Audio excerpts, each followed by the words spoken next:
Bonjour à tous, bienvenue sur TVC Vremen pour notre nouvel épisode de Pleine Page. Nous recevons aujourd'hui une personnalité nantaise que beaucoup d'entre vous connaissent, je suppose. Il s'agit de Jean Amiot d'Inville. Jean Amiot d'Inville, merci d'être avec nous sur TVC Vremen. Il y a longtemps qu'on ne s'était vus tous les deux, oui. Et je parle de ça à l'époque nantaise, où vous vous occupiez de la destinée de cette Tour Bretagne, de ce CCO, Centre de Communication de l'Ouest, dans cette Tour Bretagne de Nantes, qui est un peu la Tour Montparnasse en raccourci tout de même. Hein, oui, c'est ça. Voilà. J'ai contribué à sauver la Tour Bretagne, et j'en étais le concierge, puisque j'étais en bas, et ça me permettait, d'ailleurs les concierges voient beaucoup de gens, et savent beaucoup de choses. Oui, bien sûr. Et il s'est passé beaucoup de choses dans ce CCO, tellement que d'ailleurs ça fait l'objet de plusieurs livres, notamment le journal d'un entremetteur que j'ai écrit il y a 7 ou 8 ans, ou 5-6 ans, peut-être un peu plus, où je racontais des souvenirs de tout ce qui s'est passé, et Dieu sait s'il s'est passé quelque chose, puisque tous les jours on avait des réunions différentes. Voilà. Alors justement, journal d'un entremetteur, c'est un peu aussi pour ça que vous êtes là, et pour parler de vos livres, Jean Amiot d'Inville, journal d'un entremetteur.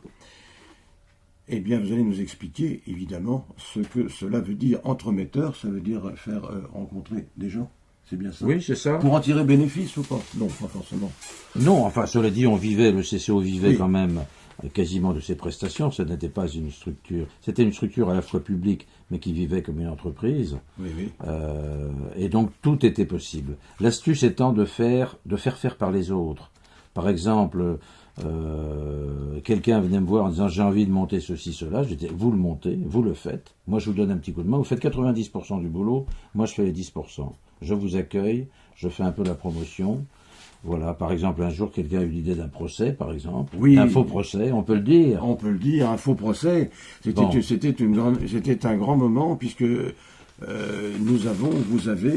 ils ont rejugé Charette, c'était le procès de Charette. En présence d'Hervé de Charette, voilà, qui était ministre en exercice à l'époque et qui est venu spécialement pour défendre la mémoire de son grand-oncle. Oui, mais c'est... pardon, monsieur le ministre, mais il n'est pas du tout descendant de Charette, ce Hervé de Charette-là. Bon. Et il a le même nom, c'est vrai, c'est un nom. Bon. Mais Charette n'avait pas d'enfant, par conséquent. Oui. Monsieur le ministre... mais c'est pour ça que j'ai dit petit-neveu. Oui, non, même pas. Bon, laissons ça. L'important est qu'il soit venu et qu'il ait reconnu votre talent, Jean Amiot d'Inville. Alors, journal d'un entremetteur... Alors ça, c'est un vieux bouquin. C'est un vieux bouquin. 7-8 ans, oui. Oui, mais il faut en parler parce que c'est une mine. C'est une mine en ce sens que là, on retrouve tous les gens, ou presque tous les gens, que vous avez reçus au CCO. Alors, je vois la collection, on peut en prendre au hasard, mais alors il y a tout, il y a le monde de l'histoire, le monde des artistes, le monde de la politique, le monde des journalistes. Il y a le Poivre d'Arvor qui est venu chez vous, notamment. Oui, notamment pour relancer. Il m'a dit, je viendrai peut-être avec une amie, est-ce que tu permets? J'ai dit, mais bien sûr. Bien sûr. Gilles Bouillet, qui était président du Conseil économique et social, avait une voiture avec chauffeur, m'a dit, écoutez-vous, vous prenez l'ami, moi je prends PPDA. Oui. Et l'ami en question, c'était Claire Chazal. Claire Chazal. C'était leur première sortie officielle. Voilà. Et là, vous avez fait votre métier d'entremetteur. C'est là que c'est le moins qu'on puisse dire. Si on veut. J'espère que... Mais on s'est beaucoup amusé. On a eu, alors évidemment, ce bouquin raconte une multitude d'anecdotes, notamment des bides quand Édouard Balladur décide de rejoindre officiellement Chirac après l'élection présidentielle. Les micros n'ont pas marché alors qu'il y avait 50 journalistes, dont 10 télévisions étrangères, etc. Bon, j'avais aussi créé les nouveaux arrivants, les nouveaux décideurs nantais, et une fois on a mis un comédien au milieu des... Bon, enfin bref, on s'est amusé. On s'est amusé. Et tout en vous amusant. Le jazz. Voilà, j'allais vous dire, vous avez peigné à peu près tout.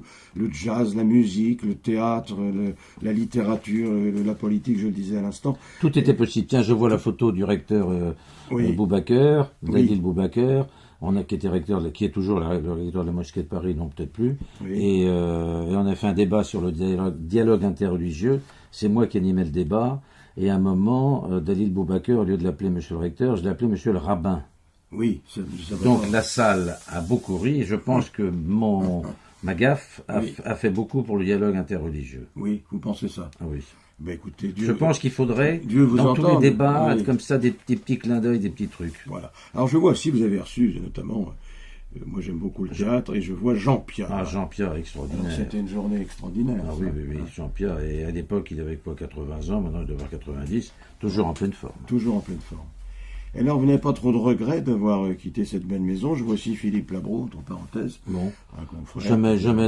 faut jamais avoir des regrets. Ce qui est intéressant, c'est de prévoir, de concevoir, et là, ce sont les projets qui font vivre.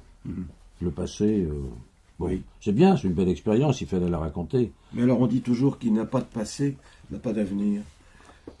Ah oui, juste- non, mais, c'est juste ou non, faux, mais ça, je non ne, Vous je savez qui ne a dit regrette ça, pas ce Jean-Ami passé. Audinville Non, mais j'ai besoin de culture, moi. Oui. C'est Lénine. J'ai pas de culture. Ah, c'est Lénine, très Oui, bien. oui. Ah oui, c'est intéressant. Petit garçon amusant. Bon, voilà. Et puis, alors, je vois Max Gallo, là. Alors, il s'agit de Max Gallo, de l'écrivain, bien d'accord. Max Gallo, Parce qu'il y a beaucoup de Gallo dans notre région, il faut se méfier parfois des homonymies, et celui-là, c'est Max Gallo. c'est Max Gallo, sans P à la fin, évidemment. Voilà. Et ben voilà, c'est ce que je voulais vous entendre dire. Je vois aussi là, tout de même, parce que il est très très intéressant ce bouquin, je vois que vous avez reçu des militaires aussi.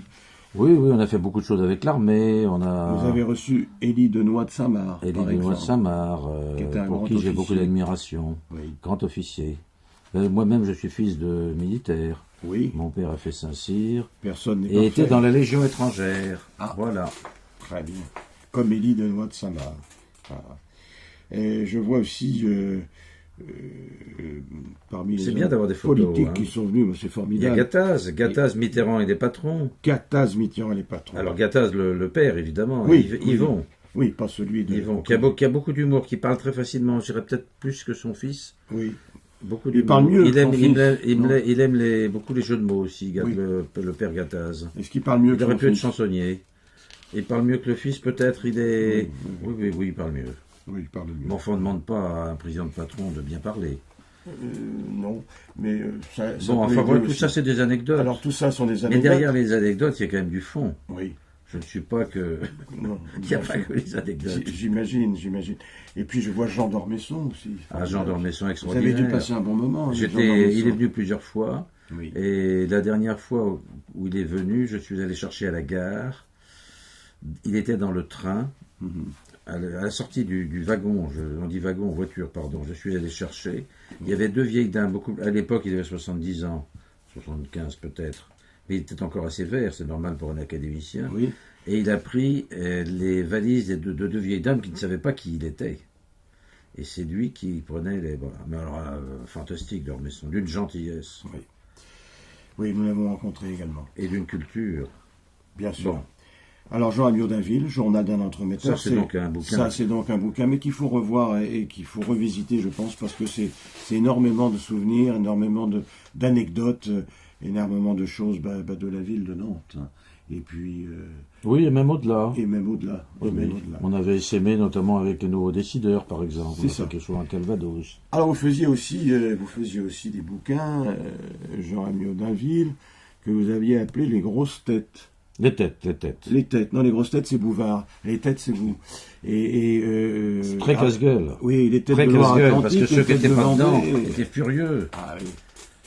Ben oui. Je pense même que c'est toujours une bonne idée, puisque ça a été repris par d'autres ensuite, qu'il fallait qu'on connaisse des gens autour de nous qui avaient des responsabilités dans tous les domaines. Oui. Politique, économique, social, culturel, pas trop de sport, c'est pas de mon truc d'ailleurs. Enfin ici, il devait y avoir un ou deux footballeurs, mais il faut toujours avoir des footballeurs. Mais Alors, ceux qui n'étaient pas dedans n'étaient pas contents. ah ben, ça m'a fait Ils n'étaient pas dans la des Bible, ingrats, ceux qui étaient dedans, mais beaucoup d'aigris.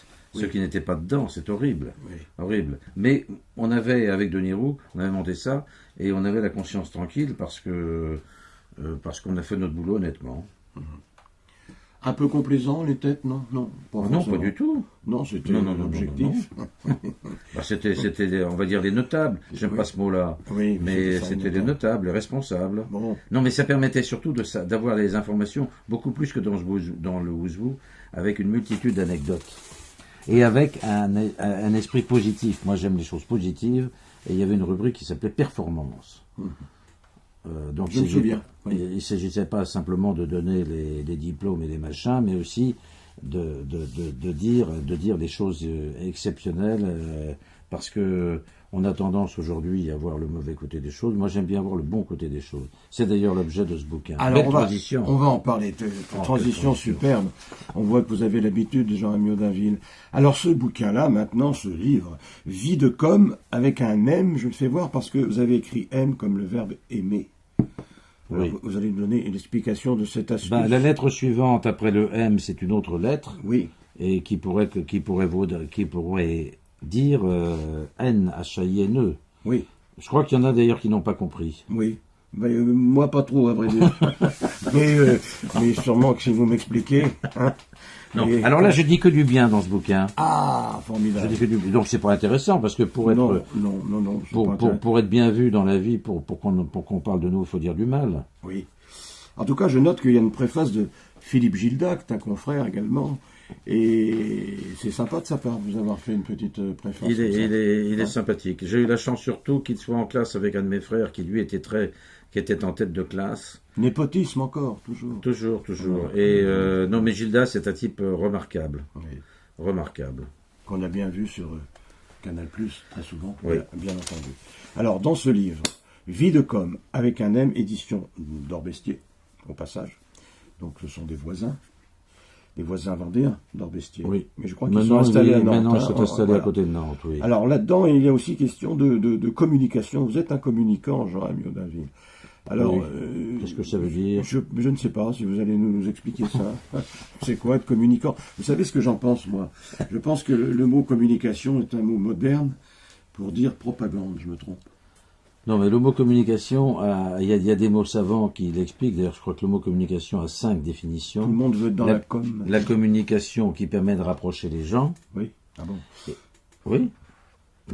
Et la communication, les moyens d'information, oui. qui eux, bon, et c'est complètement antinomique, ça n'a rien à voir. Voilà. Donc quand on dit, plus il y a moyens de communication, moins les gens se parlent et s'écoutent, oui.